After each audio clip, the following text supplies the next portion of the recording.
Bapak Ibu Saudara, kita mau sekali lagi naikkan ucapan syukur kita.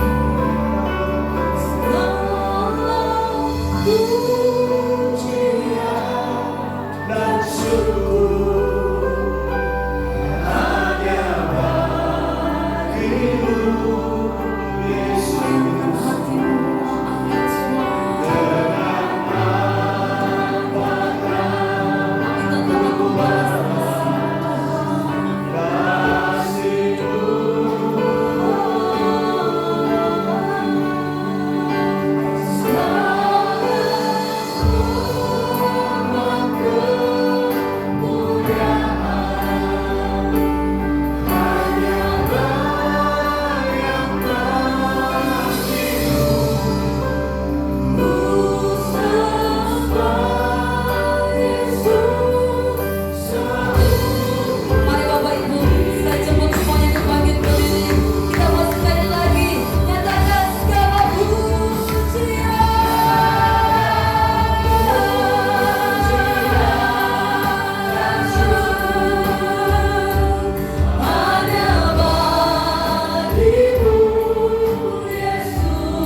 lebih lagi sama-sama katakan.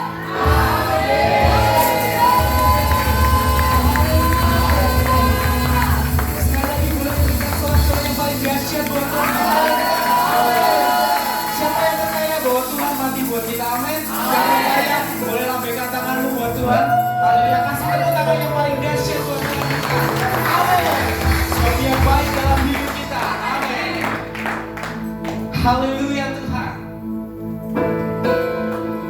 Mari bertepuk tangan bagi Tuhan kita. Haleluya. Sebab Kau mati bagi kami Tuhan. Kau menebus hidup kami Tuhan. Terima kasih Tuhan, Kau kasih setiamu. Haleluya. Sebab Kau baik Tuhan.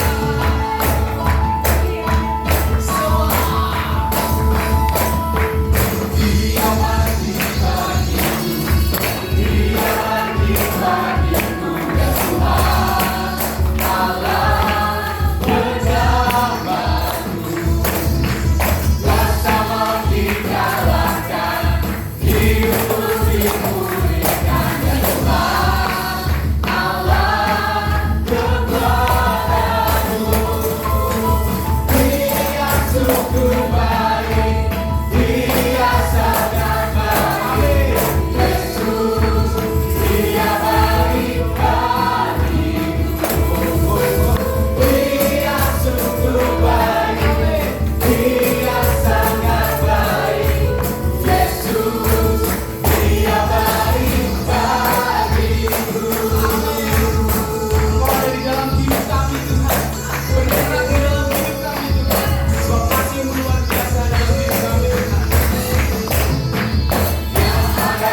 Tuhan Yesus, kami ucap syukur Tuhan buat karya-Mu yang besar bagi kami Tuhan.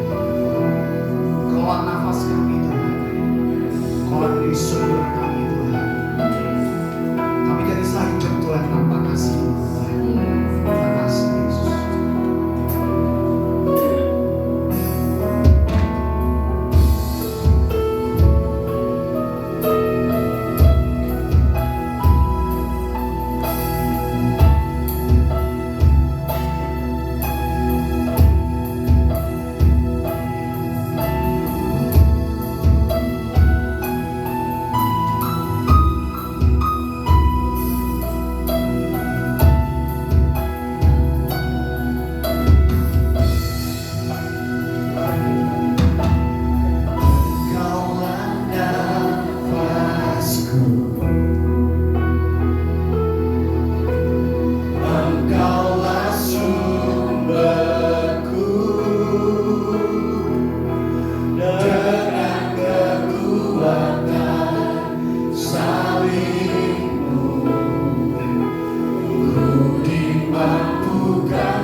Menjadi kekuatanku, salibmu telah mengerjakan keselamatan yang besar bagiku. Ku berdiri menyaksikan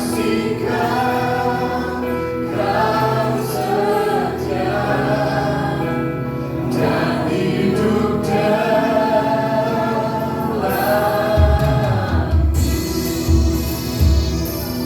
Kami bersyukur Tuhan.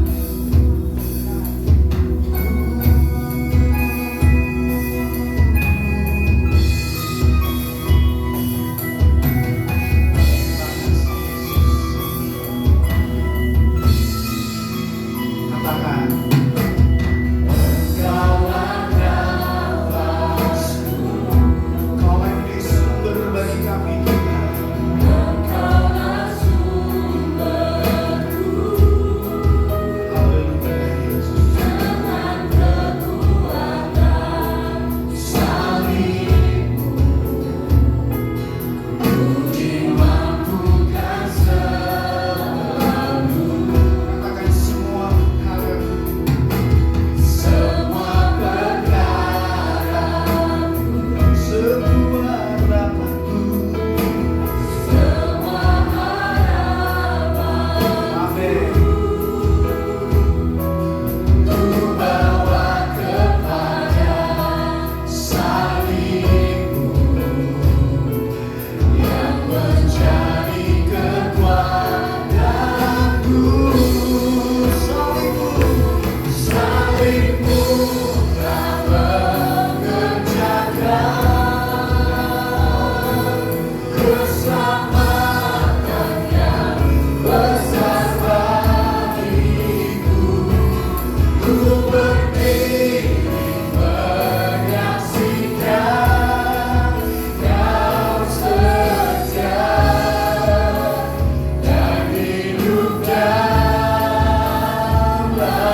Bapa di surga, kami mengucap syukur buat sore hari ini, sebab apapun yang terjadi, Tuhan baik dalam hidup kami. Apapun yang terjadi, Engkau mengasihi kami. Apapun yang terjadi, Tuhan menerima kami. Apapun yang terjadi, Engkau ada bersama-sama dengan kami, karena kami mendasarkan persekutuan ini di dalam nama-Mu. Seperti janji firman-Mu, 2-3 orang berkumpul dalam nama-Ku, maka Aku hadir di tengah-tengahnya. Terima kasih Tuhan, kendalikan setiap situasi, dan Engkau Tuhan yang terus bekerja sampai sempurna. Dalam nama Yesus, haleluya, amin. Haleluya, puji Tuhan. Bapak Ibu Saudaraku, silakan duduk. Selamat sore dan shalom semuanya. Haleluya. Bilang sama sebelah, Tuhan sangat mengasihimu. Bilang haleluya. Ya, haleluya. Puji Tuhan. Yang tahu bahwa Tuhan mengasihi kita, Tuhan mati buat kita, katakan amin sama-sama. Haleluya. Saya sampaikan beberapa pengumuman Bapak Ibu Saudaraku. Nanti hari Minggu lusa kita ibadah kembali 2 kali ya, pagi jam 8, sore jam 5. Jadi karena ini Jumat Agung kita buat sekali saja, tapi untuk hari Minggu kita kembali ke ibadah pagi dan ibadah sore. Kemudian ada titipan pengumuman dari Karisma Kids atau sekolah minggu, bahwa pada tanggal 16 April anak-anak kita akan merayakan Natal di GP. Natal. Sudah kepengen Natal. Anak-anak kita akan merayakan Paskah di GPDI Ganjuran. Ya, GPDI Ganjuran hanya 2 kilo dari sini dan berlangsung pada pukul 11 siang. Ya, itu anak-anak. Orang tua boleh ikut dan ada biaya kontribusi untuk makanan dan minuman 15.000 per orang. Yang sudah ada tabungan akan diambil dari tabungan, ya. Akan disediakan transportasi untuk anak-anak. Orang-orang tua diharapkan memakai kendaraan motor atau apalah, boleh ya. Jadi sekali-kali kita Paskah keluar ya di GPDI Ganjuran. Nanti selanjutnya Bapak Ibu boleh mendaftar, harus daftar nih karena untuk penyediaan konsumsi ya, kepada Bu Ajeng atau Ibu Lia ya. Oke, yang terakhir kita ada satu saudara baru yang hadir, Bapak Yos dari Pronogaten. Di mana duduknya Pak Yos? Boleh berdiri Pak? Pak Yos dari Pronogaten. Ada di bawah. Ada di bawah ya. Oke, kalau ada di bawah, selamat datang Bapak Yos dari Pronogaten. Atas bawah sama saja, Tuhan hadir. Kita akan sambut dengan lagu penyambutan kita. Bapak adalah saudara kita di tempat ini. Mari kita nyanyi sama-sama welcome song kita. Selamat datang Bapak Yos dari Pronogaten. Tuhan memberkati.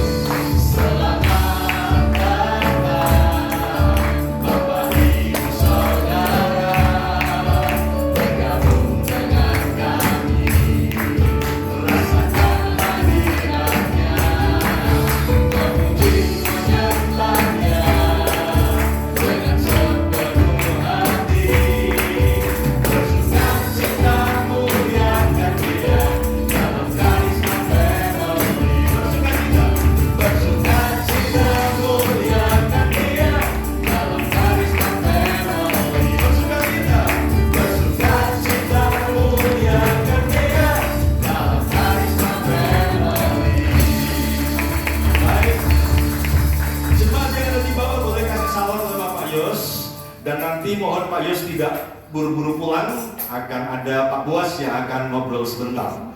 Baik, firman Tuhan akan dilayani oleh Ibu Grace, mari dipersilakan.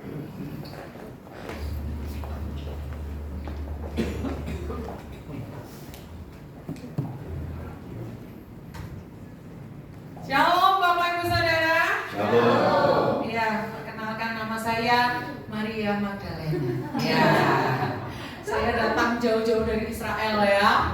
Saya datang cius ke zaman sekarang. Baiklah. Ya, dalam perkenalan ini saya mau memperdalam perkenalan saya kepada Bapak Ibu Saudara. Pasti Bapak Ibu Saudara sudah mengenal guru saya ya, yang kita sebut dengan nama Yesus ya, yang kita rayakan kelahirannya di hari Natal ya. Semua pasti tahu. Mungkin ada yang bertanya, Maria Magdalena apa bedanya dengan Maria-Maria yang lain ya? Nama saya Maria Magdalena karena saya berasal dari Magdala ya. Magdala itu adalah sebuah kota kecil. Di kota kelahiran saya itu sebenarnya hanya kota kecil perkampungan nelayan di tepi barat Danau Galilea. Nah, Bapak Ibu Gembala Saudara sudah pernah ke Israel, pasti sudah pernah ke Danau Galilea ya. Ya. Nah, nanti sometimes ya, siapa di sini yang mau ke Israel daftar ya ke Bapak Gembala ya.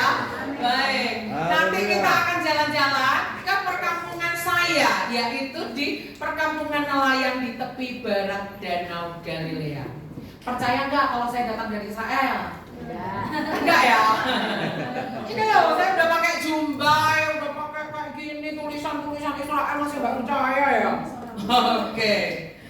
Nah, Bapak Ibu Saudara, untuk diketahui, mungkin ada banyak yang belum kenal dengan saya. Sebelum saya ketemu Yesus, ada 7 setan bercokol di dalam tubuh saya. Bayangin tuh, 7 setan bercokol di dalam tubuh saya. Jadi nggak heran ya kalau mungkin ada yang mengenal saya sebelum saya kenal Yesus, saya tuh benar-benar perempuan liar, gitu ya. Suka marah-marah nggak jelas, suka ngomel-ngomel, gitu ya. Kalau cowok jangan ditanya, bergonta-ganti pasangan ya dalam hidup saya tuh ya. Karena iya namanya bercokol 7 setan dalam tubuh saya, pastinya saya ini perempuan kesepian, perempuan yang stres, yang ya mungkin orang-orang yang dulu mengenal saya sebelum saya kenal Yesus tuh kadang-kadang ada yang bilang, ih Maria Magdalena kok sedan ya, udah gila dia gitu ya, udah gila dia. Karena apa? Karena emosi saya sering meledak-ledak, saya sering nggak terkendalikan, saya kadang-kadang teriak-teriak sendiri, marah-marah sendiri ya. Kadang-kadang orang kenal saya dengan pria A, nanti 6 bulan lagi saya ganti lagi dengan pria B gitu, dengan pria C gitu. Wah, pokoknya nggak bener deh hidup saya dulu ya. Dan saya itu memberontak sama orang tua saya, pergaulan saya nggak karu-karuan, dan saya itu terikat pada sesuatu kecanduan-kecanduan tertentu ya. Mungkin kalau zaman anak sekarang itu ya kayak narkoba kayak gitu-gitu ya. Tapi di zaman saya dulu itu kayak minuman keras kayak gitu ya. Pokoknya hidup saya itu ancur-ancuran sampai suatu saat saya bertemu dengan Yesus. Ketika saya bertemu dengan Yesus, hidup saya berubah 180 derajat. 7 setan yang bercokol di dalam tubuh saya itu diusir oleh Yesus. Dan sejak itu saya menemukan damai sejahtera yang sejati. Mau lihat filmnya? Ya, kita saksikan film dokumentasi saya waktu itu ketemu Yesus ya. Boleh kita saksikan sama-sama.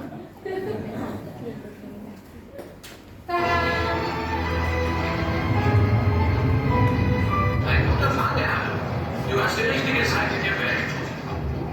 Was ist das? Meine Frau. Sie ist eine Frau. Schnell, schnell, zieht sie raus. Vorsichtig, das ist das Auge. Jetzt gehen. Itulah saya yang hidup dipenuhi dengan kuasa kegelapan. Saya tidak jarang punya keinginan untuk bunuh diri. Saya berteriak-teriak dengan liar. Sie ist von Dämonen besessen. Lass sie austreiben. Lass sie los. Bitte lass sie los, bitte. Jamahan daripada Yesus menenteramkan hati saya. Sejak itulah saya merasakan damai sejahtera yang tidak bisa dikatakan dengan 1000 kata-kata sekalipun.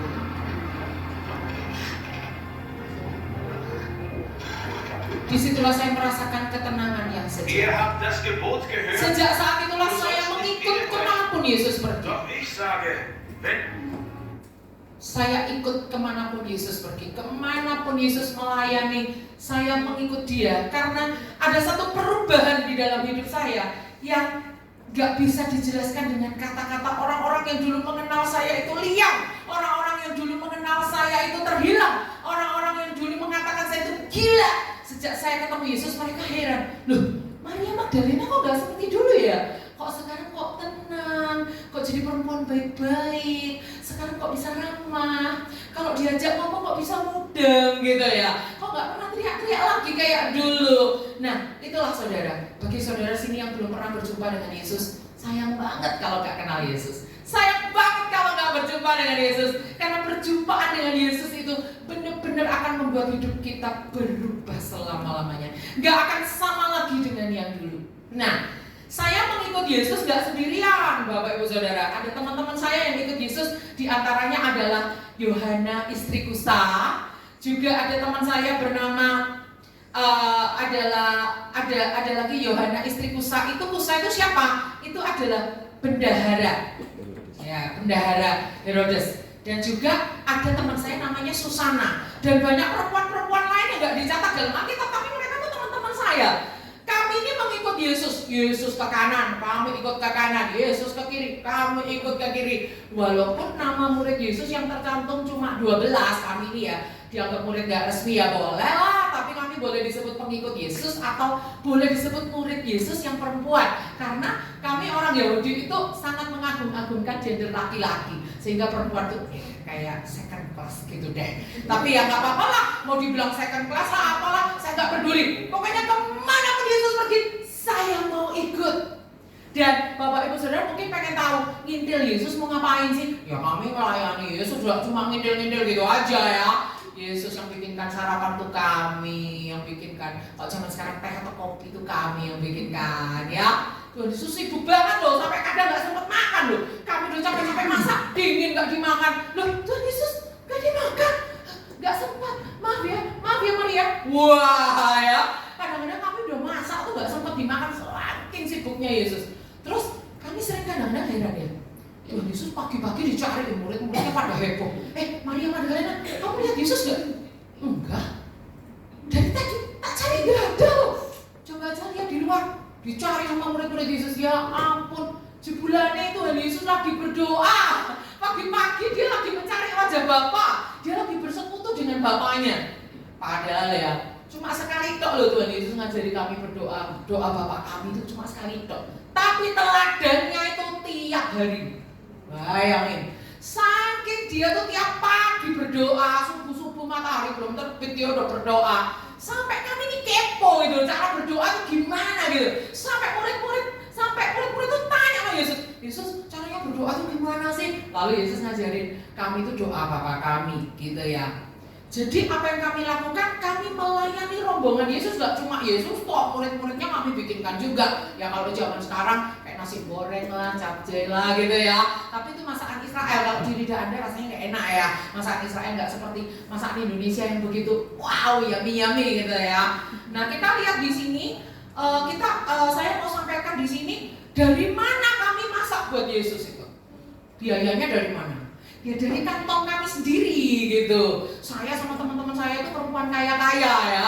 Jadi kami ini punya uang kas sendiri untuk membiayai perjalanan Yesus. Mau sarapannya kah, mau apa itu kami biayai sendiri. Kami melayani Yesus dengan kekayaan kami. Ya.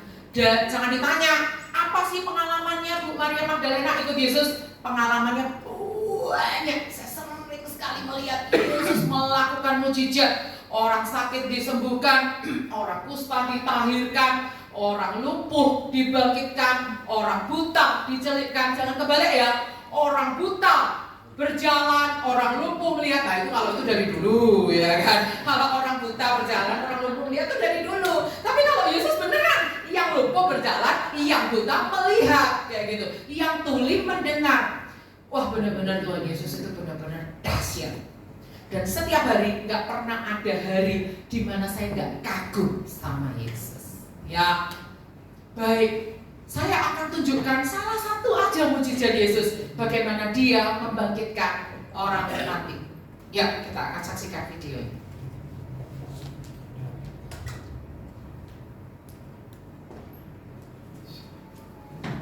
Dia tidak mati, hanya tidur. Orang-orang ketawa loh waktu Yesus berkata dia tidur. Ini seorang anak perempuan berumur 12 tahun. Bangunlah. Wow, bangkit beneran loh. beri ia makan. Aku minta, jangan ceritakan pada orang lain.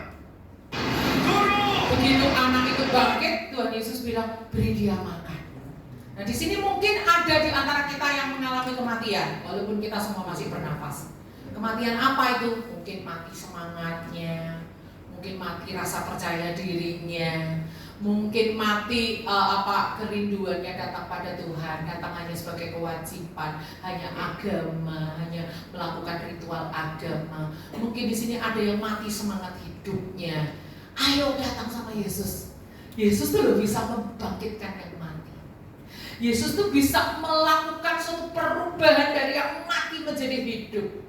Apapun yang kita alami, kematian dalam hidup kita, Dia sanggup mengalirkan kuasa kesembuhan, Dia sanggup mengalirkan kuasa kebangkitan. Dan kita akan lihat, Yesus juga pernah meneduhkan angin ribut. Kita lihat videonya berikut ini.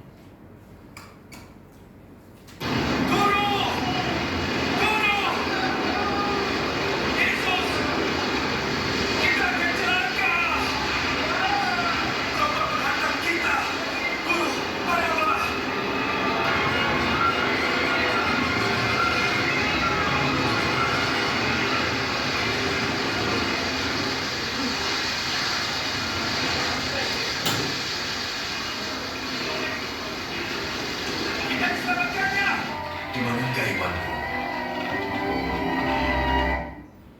Teman-temanku yang ikut Yesus, murid-murid Yesus sampai heran.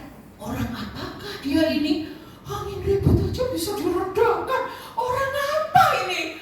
Sampai teman-temanku yang Petrus, yang Yohanes, Yakobus, pokoknya banyak murid Yesus sampai wow, kalau nyembuhkan orang sakit masih masuk akal ya. Tapi kalau gelombang laut aja sampai nurut, ini benar-benar dahsyat, ini benar-benar dahsyat. Yesus itu adalah pencipta alam semesta. Gelombang laut aja nurut sama Dia, cuma digini ketok loh. Menang loh. Ya, saya sampai wow, luar biasa. Mungkin Bapak Ibu Saudara nanya ya, emangnya Bu Maria Magdalena ada? Loh, kami ini nggak pernah absen. Dimanapun Yesus ada, saya ikut terus. Juga ada 2 murid cadangan Yesus bernama Matias dan Yusuf, itu ikut kemanapun Yesus pergi ikut. Cuma memang nggak tergolong pada murid yang resmi. Namanya kalau di mahasiswa sekarang itu pendengar pasif gitu ya. Tetap ngikut, tetap kuliah, tapi nggak ada absennya. Tapi benar waktu Yudas Iskariot itu dicoret, waktu dia bunuh diri, menghilang dari peredaran 12 rasul. Salah satu temanku antara Matias dan Yusuf itu terpilih menjadi murid Yesus, rasul anak domba. Makanya kalian jangan remehkan, walaupun aku udah termasuk dalam 12 murid, tapi aku tuh ngikut, gak pernah absen. Semua yang Yesus alami sama murid-muridnya aku juga ada di situ gitu ya. Jangan remehin gitu ya. Nah, mungkin Bapak Ibu Saudara sekarang itu ngalami yang namanya gelombang kehidupan sama di perahu itu. Mungkin ya, tapi aku belum pernah loh, gue naik ferry aja loh, gak pernah naik perahu. Cetek aja nggak pernah gitu ya. Tapi mungkin dalam hidup kita ngalami gelombang-gelombang. Apakah sakit penyakit? Apakah gelombang itu masalah dalam keluarga kita? Apakah ada masalah dengan pekerjaan dan studi kita? Apakah ada badai yang sedang melanda di dalam hubungan-hubungan kita dengan keluarga, dengan ipar, dengan mertua, dengan sepupu, dengan keponaan, dengan tetangga, dengan rekan kerja, dengan pimpinan? Ada gelombang ekonomi yang sedang menerpa keluarga kita. Ada pria idaman lain atau wanita idaman lain yang sedang mengincar pasangan kita. Wah, gitu ya. Apa gelombang yang sedang kita alami? Apakah ada kekhawatiran tentang masa depan? Apakah ada sesuatu yang kita nantikan gak datang-datang, seperti misalnya jodoh dan sebagainya? Ingatlah Bapak Ibu Saudara bahwa angin ribut bahkan berupa kelelahan fisik, stres, apapun yang sedang menimpa kita saat ini, ayo datang sama Tuhan. Jangan biarin Tuhan Yesus tuh tidur di buritan. Tuhan mah bukan nelayan, dia tidur di buritan gak masalah. Dia tuh nggak tahu tentang angin, tentang ini, prediksi kapan ini akan setinggi apa gelombangnya. Yesus kan bukan nelayan, biarin aja dia tidur. Salah loh Bapak Ibu Saudara. Walaupun dia bukan nelayan, dia adalah penguasa atas kehidupan kita. Amin. Ya, panggil nama Yesus, berseru sama Yesus, minta Yesus tolong redakan badai gelombang di dalam kehidupanku. Dan singkat cerita ya, kalau mau satu-satu filmnya diputar terlalu banyak yang mujizat Yesus ya. Langsung aja saya menuju kepada lebih kurang setelah 3,5 tahun Yesus melayani, tibalah saatnya di mana Yesus itu akan disalibkan. Ya, murid-murid diajak pergi ke Taman Getsemani. Aku ya melo, aku ya ikut itu ya. Tapi yang sepelemparan batu jaraknya jauhnya dari Yesus duduk untuk Yesus berlutut untuk berdoa, itu hanya 3 murid yang selalu ikut kemana-mana, bahkan untuk membangkitkan yang mati, namanya Petrus, Yohanes, Yakobus, itu teman-temanmu semua ya. Tapi kami murid-murid yang lain itu agak jauh gitu ya. Tapi saya juga kepo dong, selalu tanya sama Petrus, Yohanes, Yakobus, apa yang kamu lihat waktu tadi Yesus berdoa? Aku juga pengen tahu ya. Yuk kita lihat. Ternyata waktu Yesus berdoa di Taman Getsemani, saking beratnya pergumulannya itu peluh-peluhnya bahwa saat seperti darah. kematiannya bagi dosa-dosa manusia sudah hampir tiba. Lalu ia berdoa, Ya Bapa, jika kau mau ambillah cawan ini dariku, tapi jangan kehendakku melainkan kehendakmu yang jadi. ada malaikat dari surga memberikan kekuatan pada Yesus. Karena begitu berat beban yang ditanggungnya, sehingga peluhnya menetes bagaikan titik-titik darah. Mengapa kamu tidur? Nih, Bangunlah. aku termasuk yang tidur itu lah. Oh ya, gimana ya? Dan ini Yudas mencium Yesus untuk menunjukkan siapa yang harus Dengan ditangkap. ciuman kau serahkan anak manusia. Nah ini temanku Petrus ini memang garang. Wih, telinganya udah sampai copot. Petrus ini memang galak kok yo. Lihat nih. Yesus loh di saat terakhir masih menyembuhkan orang sakit yang telinganya copot. Iya dong. Tiap hari aku ada di tengah kamu dalam bait Allah, kamu tidak menangkap. Tetapi inilah saatnya kamu bertindak. Kuasa kegelapan menguasaimu. Tangkap dia. Nah, bayangkan. Saya tuh nggak habis pikir sama temanku yang namanya Yudas Iskariot. Bisa-bisanya ya, dia tuh menjual Yesus dengan ciuman loh ya. Bayangin. Yang tak cium, itulah dia. Ya ampun Yudas. Tobat aku sama temanku satu ini ya. Termasuk murid yang diutus berdua-dua itu termasuk Yudas temanku itu loh. Yang makan perjamuan malam terakhir Yudas juga ada di situ loh. Yang dicuci kakinya sama Yesus satu persatu termasuk Yudas ada di situ loh. Kok sesuatu guruku dijual loh. No woman Yudas itu. Rasanya kayak gitu Yudas, kok kan temenan ya gitu ya. Demi uang perak, berapa uang perak? Akhirnya dia nyesel tau bunuh diri tau. Makanya jangan ada di antara kita yang menjual Yesus. Rugi. Nemen ruginya. Yudas tuh akhirnya mati bunuh diri, bayangin aja.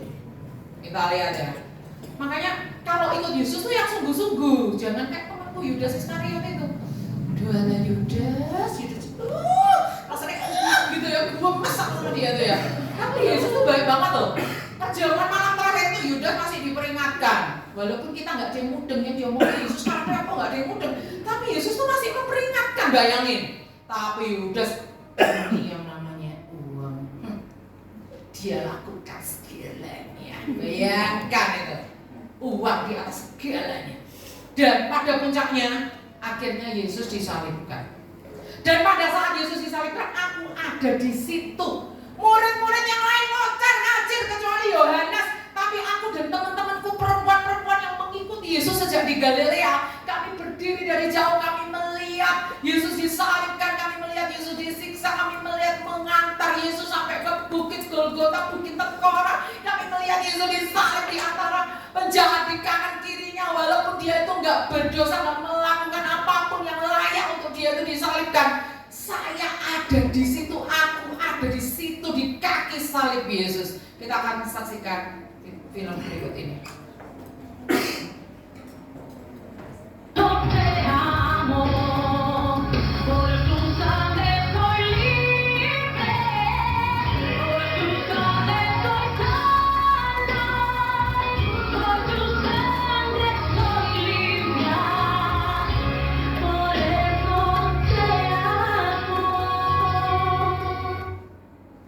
Yesus disalib itu untuk siapa, Bapak Ibu Saudara?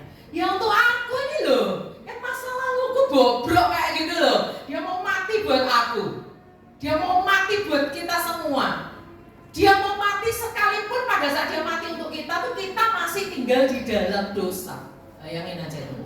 Kalau mati untuk orang baik-baik ya wajar lah ya. Misalnya ada seorang penggede, seorang pemimpin negara disandra di luar negeri misalnya. Lalu kita beramai-ramai, aku mau mati demi dia, yang penting dia dibebaskan. Wajar ya.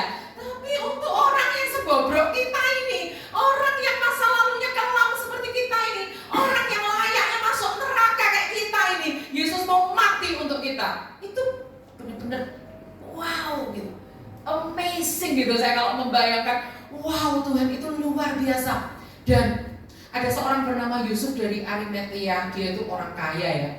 Dia meminta mayat Yesus untuk dikuburkan secara layak. Padahal di zamanku dulu itu, kalau orang mati disalibkan itu gak ada yang dapat penguburan yang layak. Ya udah mati di situ sampai kering di situ, dimakan anjing-anjing kayak gimana kayak nggak tahu lah. Tapi kalau guruku Yesus itu mayatnya diminta sama orang bernama Yusuf dari Arimatea. Aku ya nggak terlalu kenal juga sih sama orang ini, tapi kayaknya orang ini dia sangat mencintai Yesus. Dia punya kuburan yang baru. Lalu dia meminta untuk menguburkan Yesus. Aku tidak mau kehilangan satu detik pun untuk mengikut guruku yang bernama Yesus. Dia dikubur di mana? Aku kepo, aku harus tahu dia dikubur di mana. Karena aku punya tujuan. Nanti kalau hari Sabat sudah lewat, aku mau bawa rempah-rempah. Aku mau merempahi mayat Yesus guruku itu. Dan aku harus tahu di mana dikuburkan. Karena semua yang terkait Yesus aku mau tahu. Semua yang terkait Yesus, mau itu firman-Nya, mau itu pengajarannya, mau itu mujizatnya, mau kemanapun dia pergi, apapun yang dia katakan, apapun yang dia lakukan, aku tidak mau ketinggalan satu detik pun. Jadi waktu orang-orang menguburkan Yesus tuh aku sama teman-temanku ngintil ya. Kita lihat. Ya. Yusuf Arimatea, seorang anggota Mahkamah Agama, tidak menyetujui tindakan ini. Ia minta izin kepada Pontius Pilatus untuk mengubur Yesus sebelum hari Sabat tiba.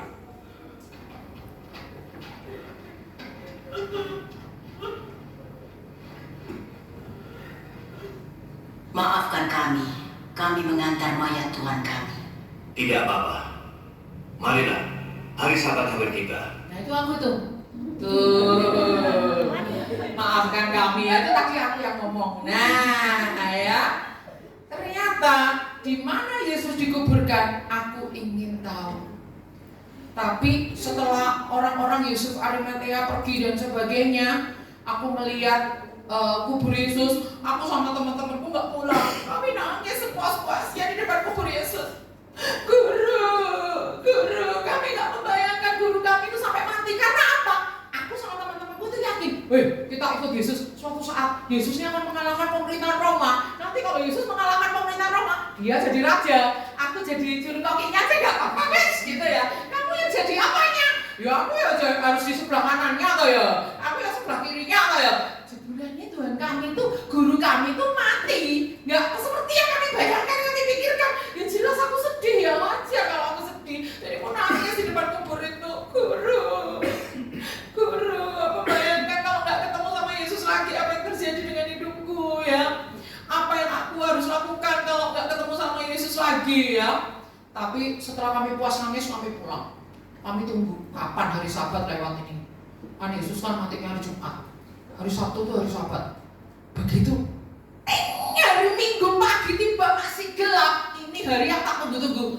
Waktu Yesus mati itu kami malamnya langsung cari rempah-rempah. Jadi kalau pagi-pagi kan orang jual rempah-rempah belum buka tuh hari Minggu pagi. Udah kami siapin dari hari Jumat, ya kan? Jadi Minggu pagi-pagi aku sama teman-temanku janjian, yuk kita ke kubur Yesus. Ayo kita bawa rempah-rempah untuk merempahi mayat Yesus, semangat. Tapi pas udah semangat, tengah jalan kami baru sadar, namanya perempuan logika kurang berjalan gitu kan. Sampai tengah jalan kami baru mikir, waduh, nanti yang menggulingkan batu di kubur itu siapa ya kan? Kita perempuan ini nggak mungkin kuat, walaupun bayangin aku sama teman-temanku anggap aja 5 atau 6 orang ya kan, tetap nggak kuat, batunya tuh gede. Jangan bayangin kayak kuburan di Indonesia. Jangan ada kayak tanah digali, bukan kayak gitu, kayak gua gitu loh Bapak Ibu Saudara. Lalu guruku tuh dimasukkan dalam, dibandingkan, tadi kan udah lihat ya videonya ya kayak gitulah. Itu kan ditutup oleh batu besar. Jadi kami bingung, nanti apa caranya menggulingkan batu itu gitu ya. Kami kehabisan pemikiran, ya apa caranya nanti kami menggulingkan batu itu gitu ya. Kami bingung, tapi kami ya udahlah, nanti apa yang terjadi kita tetap berangkat. Kita dengan berangkat dengan semangat gitu ya. Karena apa? Aku udah tahu di mana Yesus kubur. Kan tadi aku udah bilang, tidak ada satu detik pun yang aku lewatkan untuk mengikut Yesus. Jadi aku tahu di mana dia dikuburkan. Nah, kita lihat di sini ternyata pada saat aku sampai di sana, apa yang terjadi? Ternyata guruku itu bangkit dari antara orang mati. Mana tepuk tangannya loh? Mana tepuk tangannya? Bukankah guru saya itu guru Anda juga? Kok cuma saya yang senang Yesus bangkit? Gimana? Jangan-jangan guru Anda sama guru saya nggak sama? Sama nggak? Sama ya. Nanti kalau saya bilang Yesus bangkit, cepat sorak-sorai ya. Ternyata guruku tuh bangkit loh.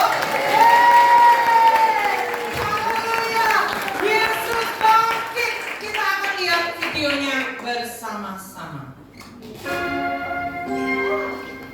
Mengapa kamu mencari dia yang hidup di antara orang mati? Ia tidak ada di sini. Ia telah bangkit.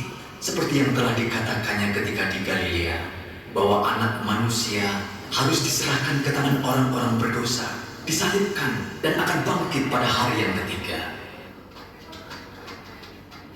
Tapi itu video itu ada salahnya, nanti saya jelaskan salahnya di mana ya. Mengapa timbul keraguan dalam pikiranmu? Lihat, tanganku dan kakiku. Aku sendirilah ini. Rabalah, kau akan tahu. Karena hantu tidak mempunyai daging dan tulang seperti yang ada padaku. Inilah perkataanku yang telah kukatakan kepadamu. Semua yang tertulis tentang aku dalam Taurat Musa, kitab Nabi-Nabi dan kitab Mazmur harus digenapi. Seperti tertulis, Mesias harus menderita dan bangkit dari antara orang mati di hari ketiga. Dan dalam namanya, berita tentang pertobatan dan pengampunan dosa harus disampaikan kepada segala bangsa, mulai dari Yerusalem. Kamu adalah saksi dari semuanya, dan aku akan mengutus Roh Kudus bagi kamu.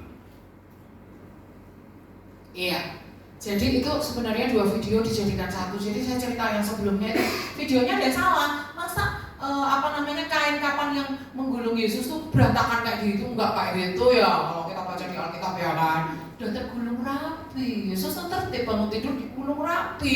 Bahkan makan kayak gitu. Salah itu videonya. Siapa sih sutradaranya itu ya? Baca Alkitab yang baik dong kalau mau bikin videonya. Oke. Iya, oke. Nah, kita lihat di sini ya. Saya akan jelaskan. Sebenarnya waktu aku datang ke kubur Yesus itu, aku pikir mayatnya guruku tuh dicuri orang, karena pintu kuburnya udah terbuka. Lalu aku cepat lari kasih tahu murid-murid yang lain. Mayat guru udah nggak ada. Guru pasti dicuri orang. Langsung muridnya Yesus yang namanya Petrus sama Yohanes lari ke kubur. Tapi si Petrus kalah cepat, soalnya dia paling tua ya kan. Kalau Yohanes kan lebih muda. Yohanes larinya lebih cepat gitu ya. Sampai di kubur itu melihat memang benar kuburnya udah terbuka, udah kosong gitu ya. Aku langsung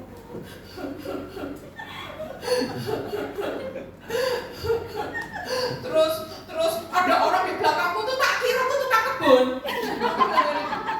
Pak, kalau tahu mayat guruku ditaruh di mana kasih tahu please. Aku bilang gitu kan. Lalu tukang kebunnya itu tanya gini, Ibu, siapakah yang kau cari? Guruku, mayatnya diambil orang. Gitu aku saking udah stres, padahal itu Tuhan Yesus tak kira dia tukang kebun. Lalu Tuhan Yesus manggil aku bilang gini, Maria, aku apal. Wah, ini intonasinya Yesus, ini intonasinya guruku, ini suaranya dia. Aku apal banget karena kan aku tadi udah bilang nggak ada satu detik pun terlewatkan untuk aku ikut Yesus.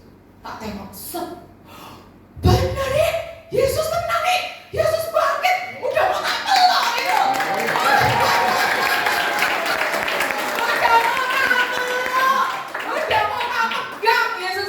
Jangan pegang aku belum sampai kepada Bapa.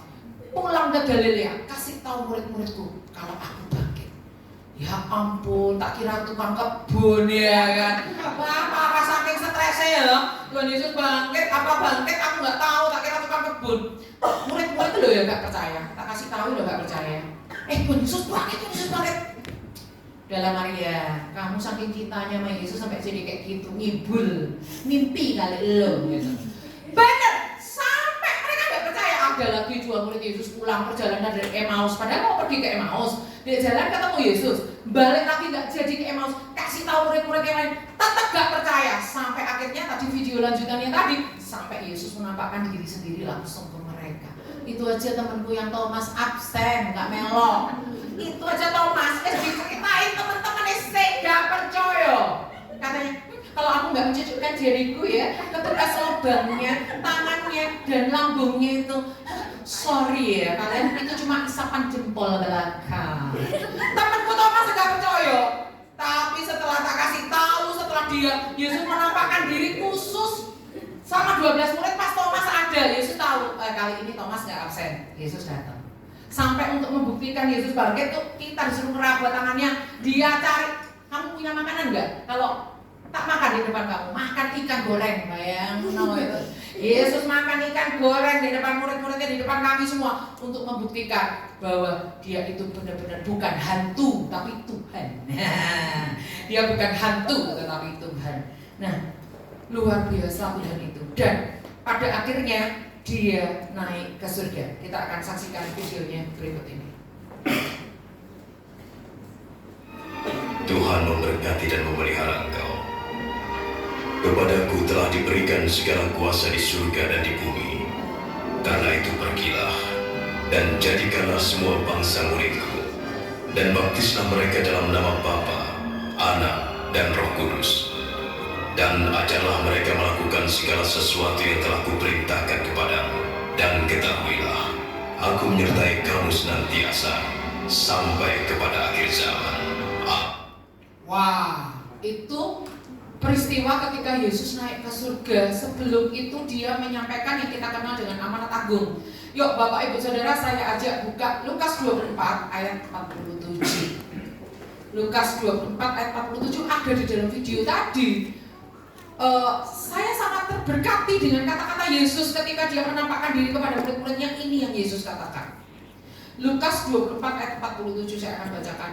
Dalam nama Yesus, berita tentang pertobatan dan pengampunan dosa harus disampaikan kepada segala bangsa, mulai dari Yerusalem. Kita baca sama-sama, 1, 2, 3. Dalam nama Yesus, berita tentang pertobatan dan pengampunan dosa harus disampaikan kepada segala bangsa, mulai dari Yerusalem. Terus lanjut ayat 48, 1, 2, 3. Kamu adalah saksi dari semuanya ini. Kamu adalah saksi itu ya, aku ini, makanya tak saksikan sekarang ini. Lalu kalau Bapak Ibu Saudara mengalami Yesus, mengalami diselamatkan, mengalami diampuni dosanya, Bapak Ibu Saudara juga harus kayak saya, jadi saksi Yesus. Amin. Tidak berhenti cuma di situ aja. Lalu kami diperintahkan untuk naik ke loteng Yerusalem. Saya juga ada di situ. Di situ ada Maria Ibu Yesus, di situ ada teman-temanku juga, di situ juga ada saudara-saudara, adik-adik kandungnya Tuhan Yesus. Kami semua berdoa menanti-nantikan seorang penolong lain yang pernah dijanjikan Yesus waktu Yesus masih ada di atas muka bumi ini. Dan benar, di hari Pentakosta, aku ngalami yang namanya dipenuhi Roh Kudus. Aku nyesal kok nggak dari dulu gitu ya, Tapi ya memang harus menunggu waktunya Tuhan itu. Di hari Pentakosta dicurahkan Roh Kudus. Aku yang udah berapi-api lebih berapi-api lagi buat Tuhan. Setelah peristiwa itu, aku mengabarkan Injil Yesus Kristus. Kabarin ke tetangga, ke teman, ke siapapun, dosamu itu udah ditebus, dosamu udah dibayar lunas oleh Yesus di kayu salib, dan dia bukan Tuhan yang mati, karena di hari ketiga dia bangkit. Yuk kita nyanyikan satu lagu. Lagu ini adalah lagu kenangan saya, karena saya berketetapan untuk mengikut Yesus sampai akhir, gak mau meninggalkan Yesus sedetik pun. Dan ayo kita mau menyaksikan tentang Yesus. Dimanapun kita berada, kita saksikan tentang Yesus. I have decided to follow Jesus, no turning back.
Mengikut Yesus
menyebabkan trauma buat saudara-saudara kita di luar sana.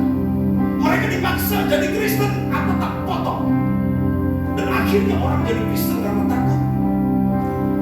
Hari ini engkau ke gereja, saya berharap dan saya percaya gak ada yang paksa engkau.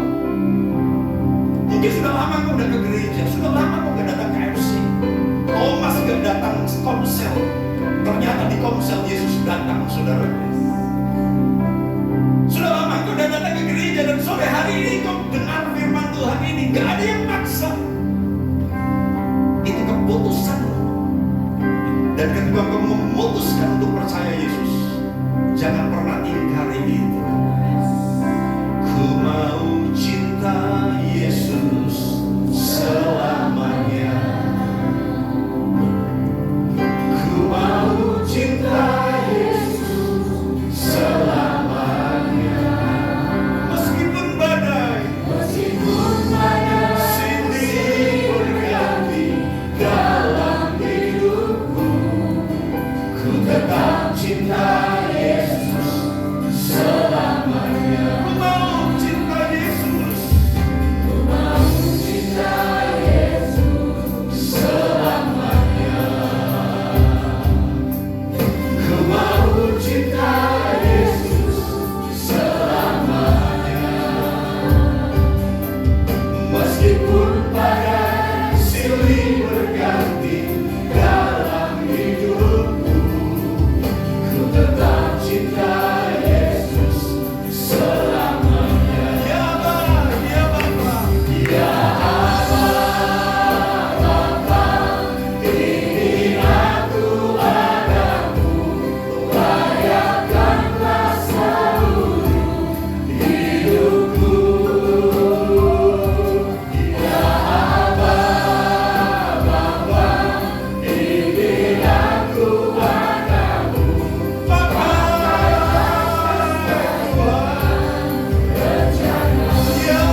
terpaksa Bapak Ibu berdiri, tetapi saya akan menawarkan sebuah tantangan.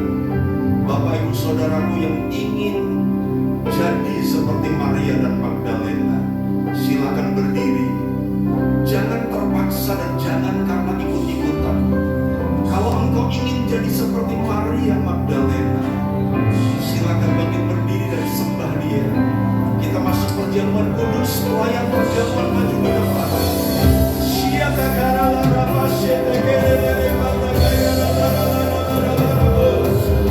Kami sembah Tuhan. Kami sembah Tuhan.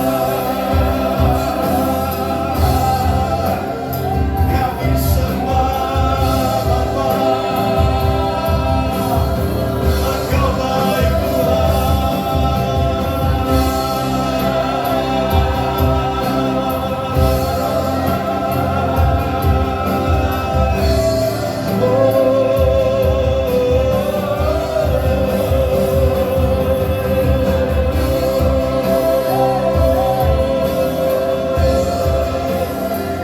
ya Tuhan. Terima kasih Tuhan. Kami akan masuk dalam perjamuan kudus. Berkati tubuh dan darah-Mu yang kami terima dalam bentuk roti dan anggur, dan biarkan ini berbicara kepada setiap kami. Biarkan kami kembali yakin bahwa Engkau mengasihi kami. Engkau mati bukan sekadar sejarah. Engkau mati bukan sekadar cerita fiksi. Kalau sekadar fiksi, tidak ada gereja Tuhan sampai sejauh ini. Kalau itu hanya novel karangan manusia, tidak mungkin gereja bertahan sekian ribu tahun lamanya. Terima kasih Tuhan, berbicara lewat perjamuan kudus ini, layakkan kami. Kami mengampuni orang yang bersalah kepada kami. Kami bereskan hati kami dalam damai sejahtera di hadapan Tuhan. Seperti Engkau mengampuni kesalahan kami, seperti Engkau menerima kami apa adanya. Biarkan kami terima tubuh dan darah-Mu. Terima kasih Tuhan. Dalam nama Yesus, haleluya. Amin. Silakan duduk, Bapak Ibu akan dilayani. Izinkan saya bercerita. 1-2 menit sebelum kebaktian, saya terima WA dari seseorang. Dan seseorang ini ada di tengah-tengah kita. Dia bilang begini, Pak, di akhir hidup saya, dia seorang pensiunan. Dia seorang pensiunan dan rupanya latar belakang dia seorang kejawen. Dan dia sangat memahami budaya Jawa dan rupanya sekarang setelah bertobat, dia ingin jadi berkat di area-area budaya Jawa. Dan dia WA baru saja beberapa menit sebelum kebaktian dimulai. Dia berkata, Pak, saya ini pengen melayani lewat perdalangan. Saya ini pengen melayani lewat budaya Jawa, tapi saya nggak ngerti gimana caranya. Oke Pak, kita cari waktu. Saya kenalin teman saya, seorang gembala yang juga adalah seorang dalang. Tak temukan, pasti ada banyak info bagaimana Bapak bisa mulai pelayanan sebagai dalang untuk memberitakan Injil Tuhan. Alangkah senangnya seorang gembala ketika seorang relawan berkata, Pak, saya akan menyerahkan hidup saya di masa tua ini untuk melayani Tuhan, jadi berkat melalui budaya Jawa. Saya berdoa supaya komitmen dan kecintaan Maria Magdalena ini turun atas engkau. Dan biarkan engkau akan dipakai Tuhan menjangkau banyak jiwa-jiwa. Ku mau cinta Yesus selamanya. Ku mau cinta Yesus selamanya. Meskipun badai silih berganti dalam hidupku, ku tetap cinta Yesus selamanya. Ku mau cinta Yesus. Ku mau cinta Yesus selamanya.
Tuhan berkata bahwa anak-anakku, sebenarnya aku sudah memberikan kemampuan di tanganmu untuk jadi saksi.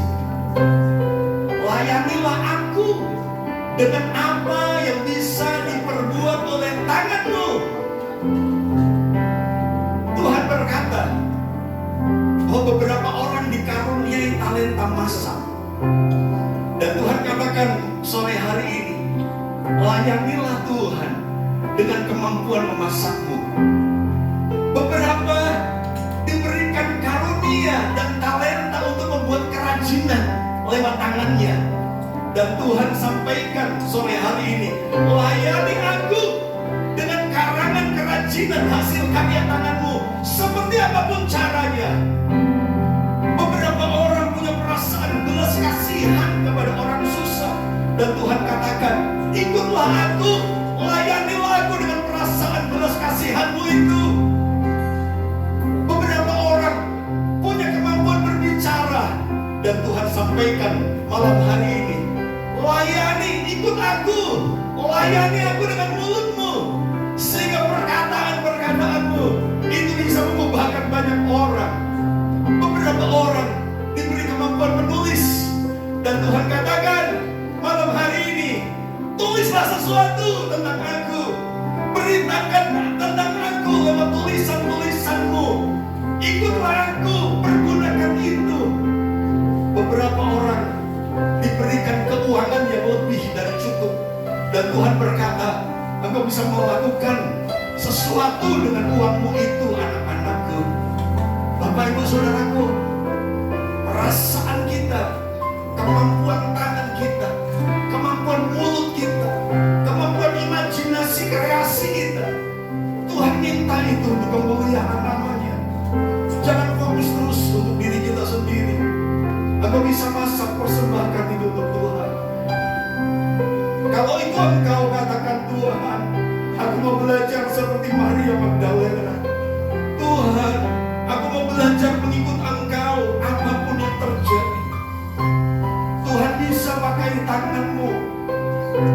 Dan Tuhan sampaikan malam hari ini, oleh kecanggihan kemuliaanku, aku meningkatkan banyak kemajuan teknologi, termasuk aplikasi-aplikasi. Anakku, tidakkah kau tahu bahwa itu bukan muncul karena kepandaian manusia? Itu muncul karena aku yang punya teknologi itu. Setiap aplikasi-aplikasi canggih, media sosial itu ada karena sorga yang membukakannya, diberikan kepada beberapa orang, meluncurkan dan menciptakannya. Pakai itu untuk kemuliaanku, anak-anak. Pakai setiap aplikasi apapun untuk memuliakanmu. FB-mu, Instagram-mu, TikTok-mu, apapun juga, itu muncul karena ekspresi kemuliaanku. Manusia tidak punya apa-apa, tapi Tuhan yang punya segala-galanya, kata Tuhan. Sore hari ini, di perayaan Jumat Agung ini, mari ambil komitmen yang baru kepada Tuhan. Mari kita berdiri bersama-sama, dan biarkan kita persembahkan yang terbaik untuk Tuhan.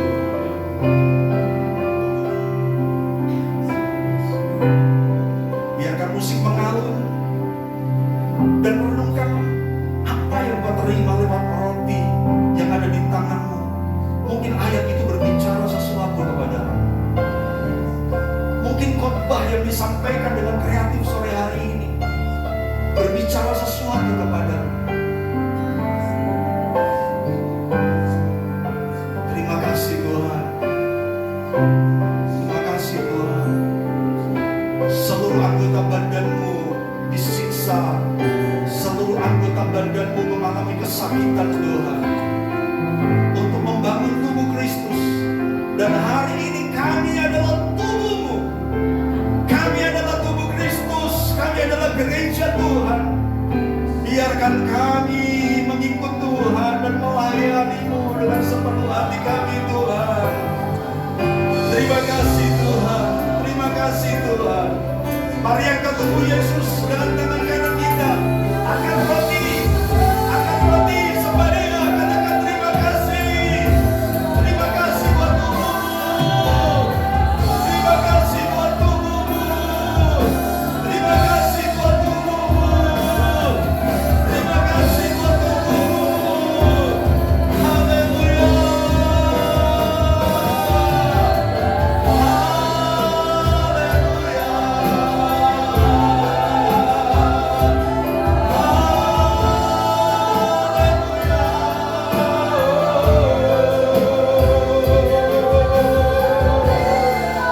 Biar bumi penuh kemuliaan-Mu. Oh, haleluya.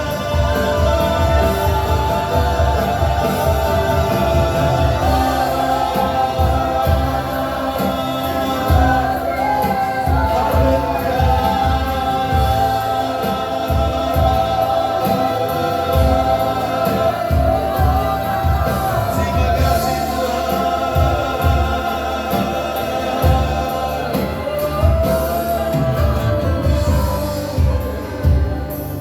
Dengar firman Tuhan, sebab pada malam sebelum Ia diserahkan, Ia mengambil roti, memecah-mecahkannya, memberikannya kepada murid-muridnya dan berkata, makanlah, inilah tubuhku. Mari makan dengan iman dalam nama Yesus.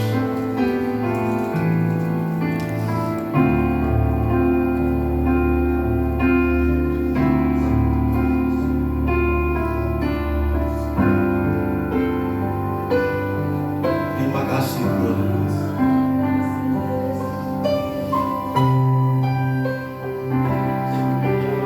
Terima kasih Tuhan. Terima kasih Tuhan. Terima kasih Tuhan. Terima kasih Tuhan. Terima kasih Tuhan. Terima kasih Tuhan. Terima kasih Tuhan. Ku kagum hormat akan Engkau.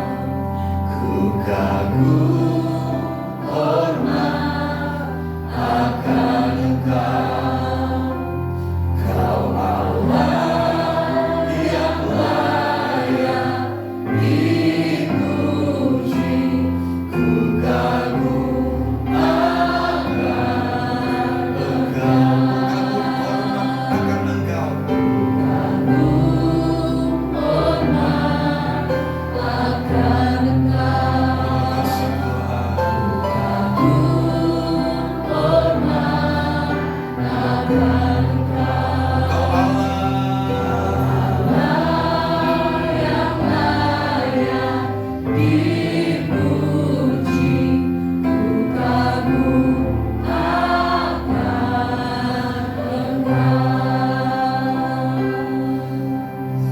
Sebelum kita angkat cawan darah Yesus, cawan anggur kita, saya mau cerita sedikit tentang darah yang Tuhan kasih kepada saya beberapa waktu sebelum ibadah ini dimulai. Darah ini punya kemampuan ajaib untuk mengalir di seluruh tubuh. Dari ujung kepala sampai ujung kaki kita mengalir darah yang sama. Bahkan darah ini bisa menyatukan perbedaan setiap anggota-anggota tubuh. Darah ini mengalir di mulut kita yang bersih. Tetapi juga maaf, darah ini mengalir, di dubur kita yang kotor. Darah bisa menyatukan semua perbedaan. Darah mengalir di mulut kita yang bersih. Tapi darah yang sama juga mengalir di dubur kita yang kotor. Dan darah itu sayang semuanya.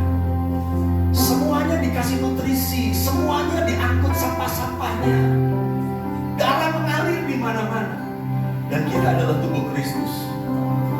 Di kayu salib, Yesus menerima penjahat yang bertobat. Saya ingat ketika dia lahir, dia dikelilingi gembala yang sederhana dan orang Majus, orang pinter. Ada sederhana dan ada kaya, ada bodoh, ada pinter. Ketika mati, dia dikelilingi penjahat. bersedia buat penjahat yang meresponinya. Dia berkata, hari ini kau ada di Firdaus bersama-sama dengan aku. Dan bahkan darahnya menerima orang-orang yang membenci, orang-orang yang melukai. Dia berkata, Bapa ampunilah. Karena mereka lakukan, mereka nggak tahu apa yang mereka perbuat. Darahnya sanggup menerima orang yang tidak bisa menerimanya. Mariakan darah Yesus.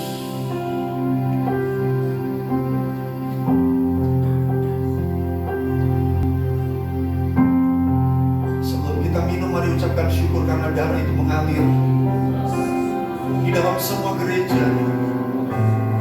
Darah Yesus mengalir di semua bagian tubuh Kristus, menyatukan perbedaan-perbedaan kita, menyatukan jurang pemisah, menyatukan status kita di hadapannya. Darahnya mengalir, darahnya mengalir, darahnya mengalir, darahnya mengalir. Tidak ada di antara kita yang tidak dialiri oleh darah Yesus. Tidak ada di antara kita yang tidak dialiri oleh darahnya. Setiap kita mengalami aliran darah yang sama, darah yang mengalir sama, kuasa yang mengalir sama, kemuliaan yang mengalir sama. Tuhan akan memakai hidupmu. Oh,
Karena Maria Magdalena yang baru sudah dibangkitkan.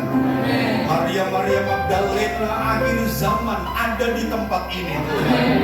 Ada 100-an orang lebih yang mau menangkap spirit Maria Magdalena untuk keluar jadi berkat, untuk keluar jadi saksi, untuk jadi berkat melalui tulisannya, melalui masakannya, melalui perasaannya, melalui doa-doanya, melalui apapun juga.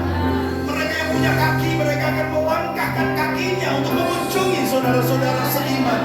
Mereka yang punya telinga, mereka akan mendengarkan keluhan-keluhan saudara seiman. Mereka yang punya mata, mereka akan melihat kebutuhan saudara-saudara seiman. Dan kami akan pulang, Tuhan, sebagai Maria Magdalena yang baru. Sekarang pulanglah, saudara-saudaraku. Terimalah berkat anugerah dari Allah Bapa, kasih sayang anaknya yang tunggal, persekutuan Roh Kudus, memelihara roh jiwa tubuhmu sempurna tak bercacat, sampai Yesus datang menjemput gereja.